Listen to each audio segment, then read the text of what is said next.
This meeting is being recorded. Okay, we're ready to roll. Okay, right now there we go. Okay, so I just maybe heard from Glenn. Stand by.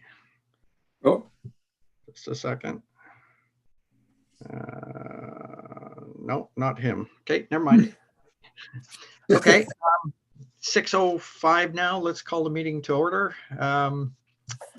So first item on the agenda is approval of the agenda. Do we have any late items we want raised or brought up?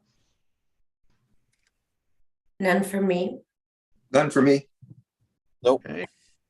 Gone. Okay. Do we have somebody to motion to accept the agenda as written? So moved. So moved. Second, Carla. All in favor? Hands up. Yeah. Oh, there it is. Good. Adoption of minutes. Has everybody had a chance to look at the minutes? Mhm. No, Glenn says he is joining us, so look for him. Should be here shortly, hopefully. Have we had a chance to look at the minutes? Any comments, any concerns? No. No comments, no concerns. No. Okay, Look motion to accept. I can. Again. Okay, I see Ian, second Len, and all in Yep. favor? Favor. Hands up. Okay, done. Public comments. We have a couple people I see. I'm seeing, just stand by just a second. Yeah, Glenn just saying, give him 2 minutes. So we'll drag this out a little bit, stretch. Public comments. We've got a couple people from the public. I see Elizabeth. Ian, any comments, any concerns, anything you'd like to raise? Not that I can think of, no. I mean, No, I don't have any concerns. I just want to keep up to date with what's happening. Thank you. Good thinking, good planning. Okay, so no public comments. So with that, we go to business arising from the minutes. Eagle Cliff Reservoir Dam update. Looks like this is yours, Patrick. Okay. Yeah, so we're still in a holding pattern with respect to the upgrading project and the interconnection. Apparently spring 2023 is when we hear about when the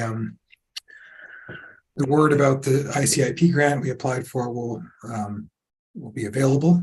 In the meantime, we've been putting off the provincial dam safety officer, on account of we've got this grant application in progress, and we need to have some certainty about the funding sources before we can proceed with design. It's gotten to the stage where they're requiring that we proceed with either developing the dam classification rating, which is the track where we keep the dam in service, and that involves some modeling and assessment analysis, and it's laid out in provincial guidelines how that's to be done, and that would also from that we would also be developing a dam emergency plan and the operation, maintenance, and surveillance plan for the dam, which we have for the other two. Yeah, it's Tim. Yeah, Patrick. So I read the letter from the dam authority individual saying that, having not seen a dam classification suggestion or recommendation from you guys, that he's assigning it in lack of anything otherwise, a dam of significant authority. Having read the regulations, it would seem to me that our reservoir would qualify as a minor dam in that it's less than 7.5 meters in overall depth and contains less than 10,000 cubic meters of water.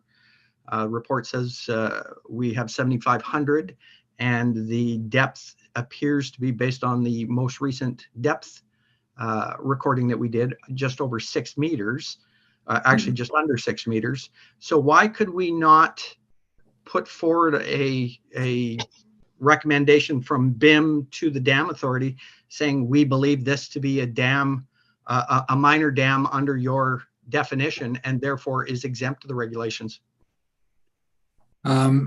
It's a minor dam isn't, it's not, well, I guess he's saying that it's not exempt. They're saying it's not exempt from the regulations, and the consequence rating is different from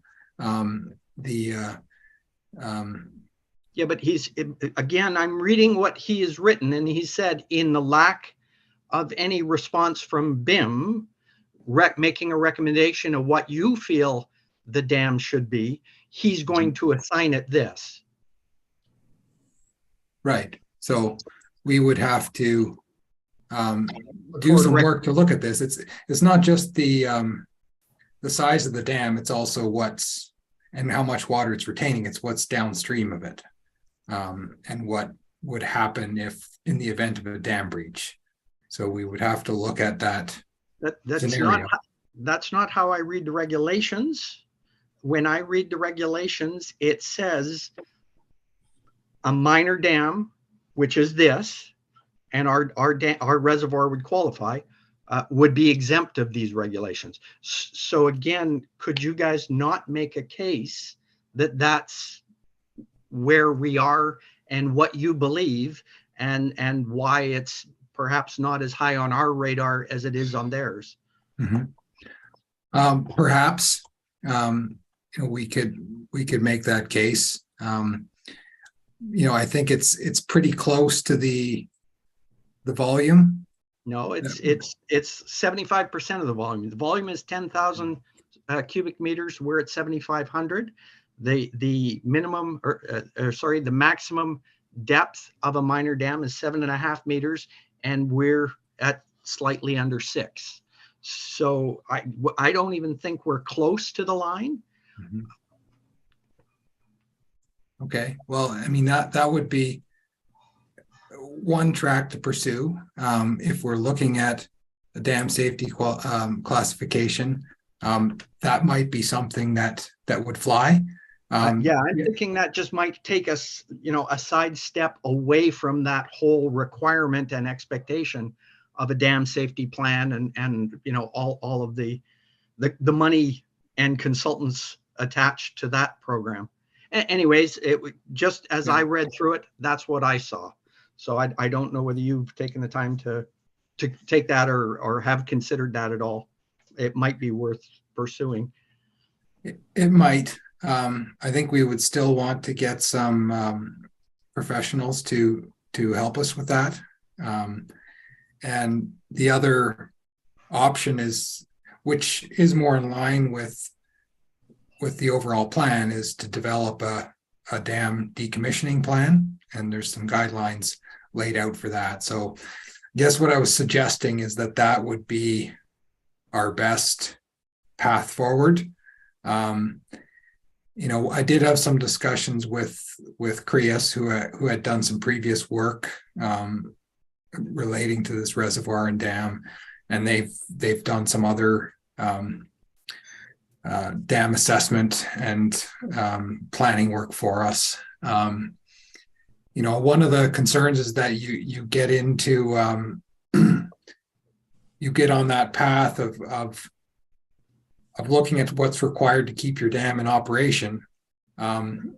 It leads towards the rehabilitation of the reservoir. I don't think it would fly to say that, okay, we know that the dam is leaking. We haven't done a detailed condition assessment, but we're just going to classify it as minor based on these dimensions and leave it at that.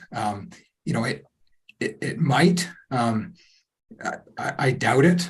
And even if it's okay with the dam safety office, I'm not sure it's okay with us. Just to leave that sort of unknown liability and say, well, it's a minor dam. It's not something we need to look into any further. What I'm recommending is that we proceed with the development of a decommissioning plan for the dam. We wouldn't be obviously moving forward with any decommissioning work until we've got a connection to the Cove Bay system in place. But this would demonstrate, that we're taking dam safety seriously and we're making progress, and we're coming up with a plan for, what we will be doing with this dam, as soon as we're able to. The other approach is to essentially do the work required to keep the dam in operation. And you've suggested a possible way that could be done fairly expediently. I haven't looked into that alternative too closely, so I'm not sure. Yeah. But, yeah. Carla? Sorry, Tim, I was just rereading that email from the dam safety officer, and I think what he was asking for was a classification of the consequence level. And so I think that's kind of what Patrick was saying, but just clicking on the link from that, it's all about loss of life and how many downstream dwellings there are. Yep. So it seems, I haven't gone through it as thoroughly as you have, but it seems to me like there's enough downstream dwellings that it would be significant, the consequences of a failure. So I'm just looking at what the regulations state as to who needs to apply and where these regulations apply. And if you look at the definition of a minor dam, which these regulations do not apply to, our dam qualifies under those regulations. Okay. So understood what is required in a dam safety plan and what the consequence and the risk is. And I get all that and I understand it, but it's not necessarily applicable. And that would be what BIM would need to argue or present as our position as to why this is not, top shelf priority for us, in spite of it being a potential top shelf priority for the Dam Safety Authority. If they don't understand or realize that we are under the dam size requirements to which these regulations apply, of course, they're going to be ringing the bell saying, hey, we need this. This is important. There's a problem here. If we come back with saying, yes, we've looked at this, but the dam does not qualify as a major dam. It is a minor dam, and therefore these regulations do not necessarily directly apply. Mhm. That's from the regulations themselves. If you want, I can pull them up and on the other computer and read them specifically. But that's what I see, what I read. Okay. Well, I would have to look into that in more detail.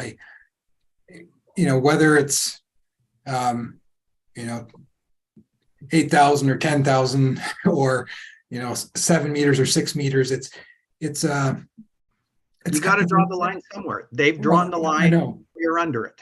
That's what I'm saying. But from our point of view, it's an unknown liability with residences downstream, a road that's the sole access to neighborhoods downstream. I don't know if I would, even if it's technically would fit into the classification, the minor dam classification, and if that's exempt from the rules, I'm not sure. I would have to. I'm not sure if I would want to bring that forward as a okay. Here's our argument. We're going to leave this because it's below these thresholds. Well, I would suggest we're not ignoring it, but it's not necessarily as a high priority. It's not the first thing we want to spend money on necessarily. Right. So we'll park that for now. And I'm going to throw another thought out there on the idea of proceeding with a decommissioning plan, or developing a decommissioning plan. Are we putting the cart before the horse here? I mean, again, we're spending money, potentially spending money on a path that we've already said, frankly, the community is going to have no ability to fund this project unless there is significant grant funding tied to it. And we have no indication of the grant funding till, as we said, spring of 2023 at this point. Are we putting a cart before a horse? I don't know if anybody else has any comments on that. I don't want to. I was actually, and I apologize for being late, everybody. I was actually thinking the same thing, Tim, in regards to seeing that on the agenda as far as dam decommissioning. I'm sorry I missed most of the conversation, so I don't know what transpired. But I was thinking to myself, like, we still need to get, like, is this like a full-on green light for everything? If we had the full feedback from the community to be able to say, well, we're going ahead with decommissioning a dam for a reservoir that we still haven't fully declared that we are abandoning. Yeah. Well, we're developing a plan for it. So, I mean, it's not, whatever hundreds of thousands of dollars of cost you'd be looking at for actual construction work. It's the, it's getting a plan in place. And I think that, the comment earlier about, we have no ability to, or that the community has no ability to fund without grant support. That might be something that we're talking about in the spring. If we don't have grant support, then what is maybe a $4 million project is not feasible. But the critical component that relates to the domestic supply, maybe that's something that could be debt funded. That is a discussion that we may be having. So I think it's it would be helpful to know, or to have a plan for decommissioning the reservoir, and then we're in a place where we know better what's involved there and what would have to be done, what the costs would be. So I was suggesting that as a reasonable investment for Eagle Cliff to make. It's consistent with the preferred plan for supplying water to the service area.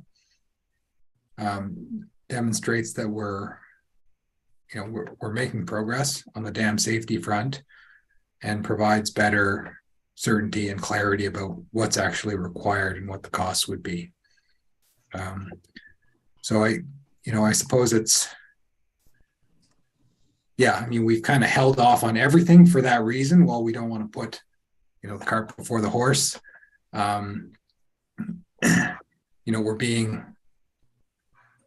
being asked to do something here, and they've been quite patient. I think it's been about 2 years since they came out to Bowen and confirmed that yes, this is a dam, and you need to comply with the provincial dam safety regulations.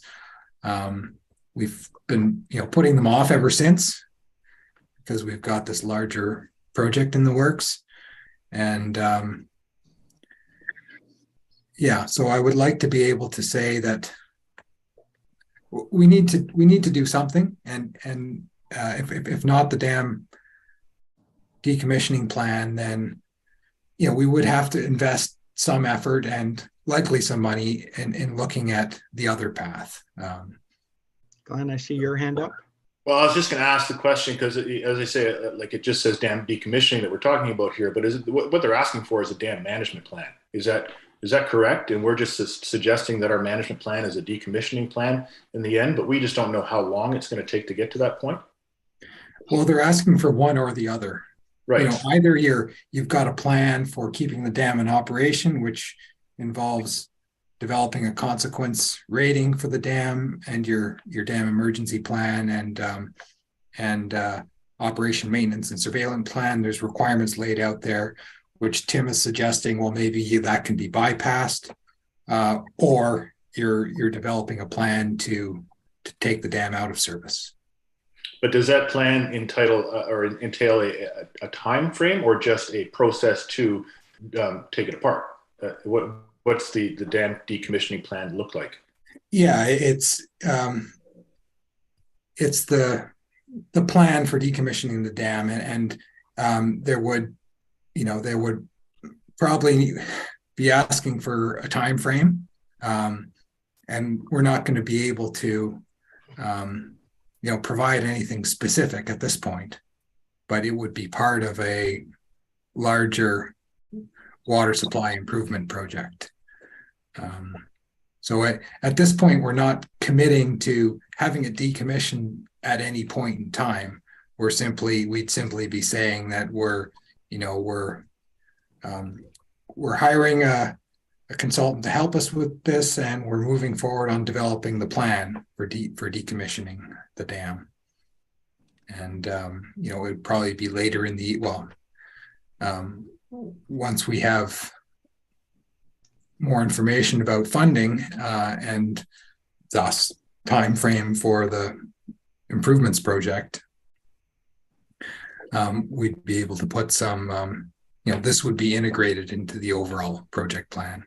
And at that point, we'd have time frame for decommissioning. So do we have any idea what a decommissioning plan might cost? Yeah, I did ask for that. I mean, it's probably something in the 10 to 20,000 range. I'm just guessing. Based on other work we've had done relating to dam planning. Patrick, are you asking us to approve that tonight, or are you just letting us know that this is what's coming? Well, ideally,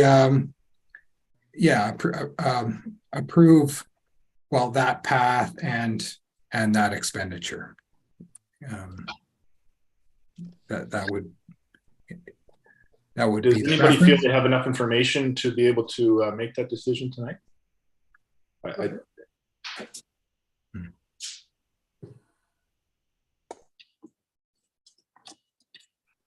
Ian, did I see your square light up there? No, Okay, sorry, I thought I saw something there. Well, I'm just thinking we're just starting on the agenda here. I don't want to spend the whole night talking about a dam decommissioning that we may not have to deal with for years. I mean, the plan is important, I think, and I'd like to see a plan developed, but I don't know what that looks like, and I don't know what the cost is, and perhaps that's my own lack of preparation. Is the information available to us, is I guess what I'm asking, and if it is, then I'm asking if the committee is ready to vote on that, and if it's not available, then I would just suggest we move along. Well, agree. This is really the only reason we called this meeting to, Okay. anytime we're considering heading down a certain path and making some capital expenditures, we want the committee to be on board. So there is a document that lays out what the requirements are, like the provincial requirements are for a dam decommissioning plan. I was trying to get a fee proposal from CREAS prior to this meeting. It's probably something in the $10,000 range. It might be a bit more than that. But I don't know that for sure. So I know that you were not real supportive of the idea of looking at this as a minor dam or putting forward a proposal that our reservoir is a minor dam. I guess I would question why not try that as our first step. It costs nothing. And it's an easy case to make without a lot of effort. And it might, again, buy us some time. Not saying that, we wouldn't develop a decommissioning plan as part of the major project when we get there, when we get some indication of money to be approved. But again, at least it may buy us a little bit more time. Any other comments with regard to that? Yeah, I've been just listening here, and I don't understand why what Tim discussed doesn't make it just makes sense. I mean, those are the rules they're putting in front of us, and we're following them. So Yeah. once if the grant comes through, well then you can bump it up because you want to move it on then. But it just doesn't make it. I mean, I don't think Tim missed a lot. I didn't get a chance to read that, so I'm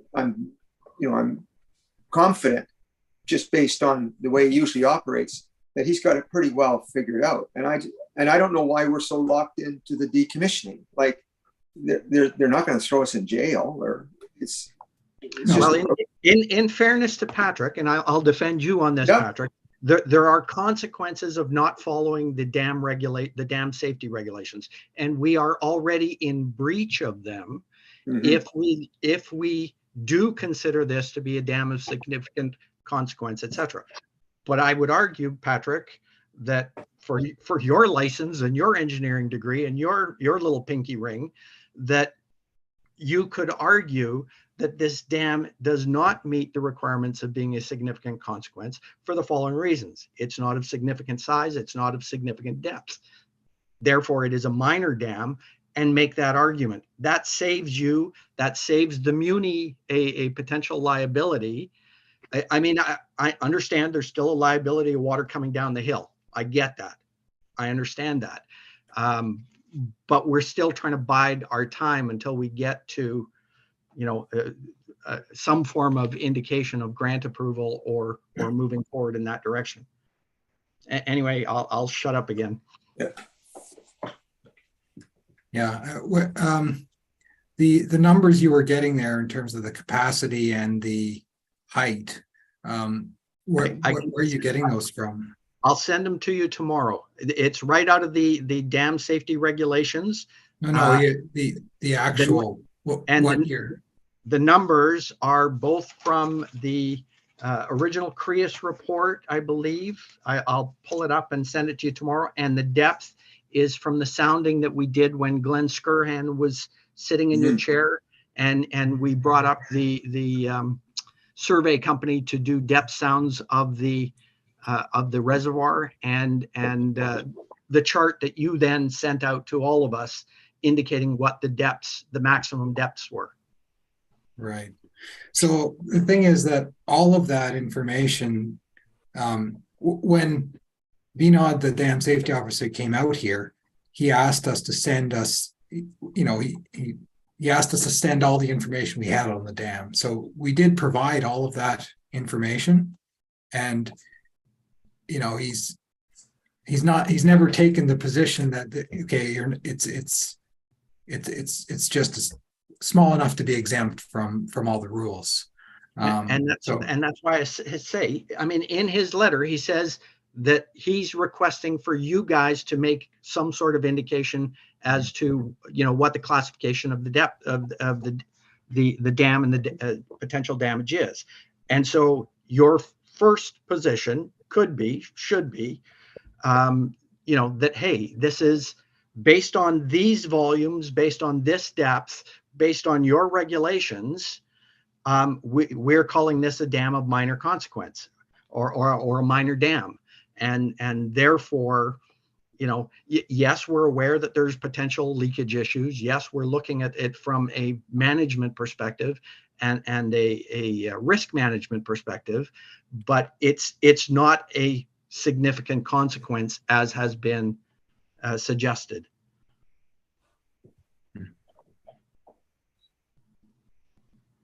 As I say, I can send you that tomorrow. Mm-hmm. I could do it tonight as well once we're done, but I mean, that's where I'm getting this information from. Okay. So, okay. So can I suggest, I mean, if you were looking for a motion to authorize an expenditure for the development of a dam decommissioning plan, do we have anybody that wants to make that motion? Okay, so hearing none, I don't think that one's going to fly tonight, Patrick.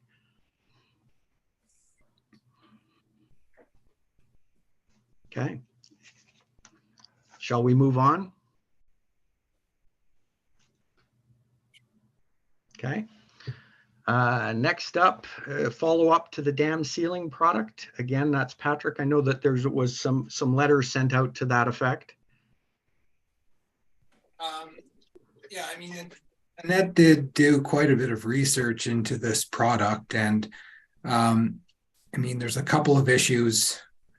It's for earth dams. It's not intended for ponds or reservoirs with liners, which this one does have. It's not.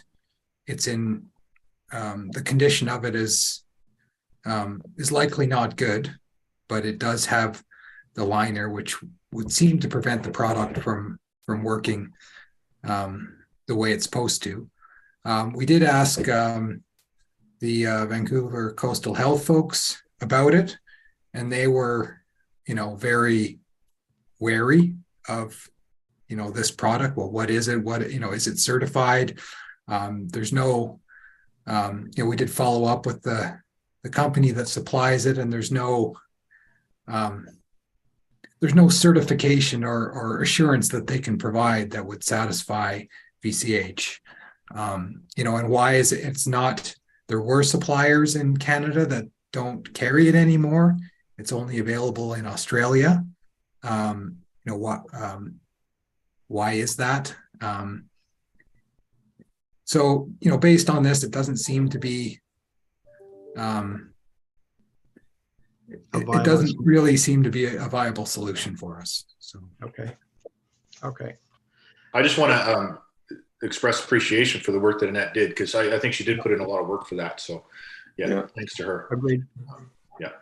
Agreed. Thanks. Okay. Thank you for that update, Patrick. Next one is metered user rate updates. Kristen.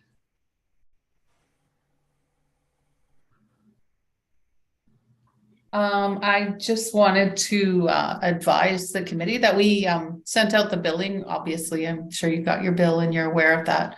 We implemented the rate that the committee had requested.